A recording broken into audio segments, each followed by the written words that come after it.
Good morning সবাইকে। তো মানুষের জীবনটা কীরকম হয় সেটা প্রতি পদক্ষেপে বুঝতে পারছি। আগের মাসে 30 তারিখ, এটা তো মে মাস, এপ্রিল মাসের 30 তারিখে নৃসিংহ চতুর্দশী ছিল।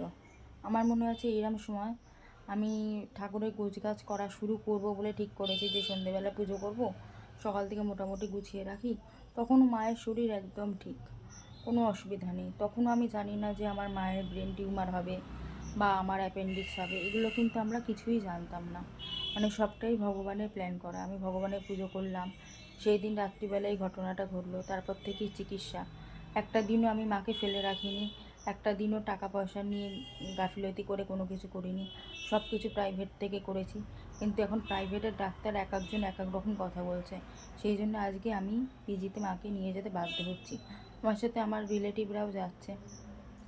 তো পিজিতে যাই, দেখি মাকে কি বলে। এদিকে আমারও অপারেশন করতে হবে, আমারও ভীষণ পরিমাণে হোল অ্যাবডোমেন ব্যথা করছে, সেদিকটাও করতে হবে। এবার আগে মাকে করিয়ে নিই, তারপর আমার তো যন্ত্রণা ভীষণই, চোখ মুখেরই অবস্থা খারাপ হয়ে গেছে, এত পরিমাণে যন্ত্রণা করছে।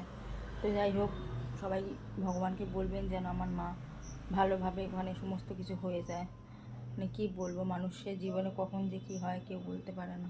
এটা তো বাস্তব সত্যি কথা।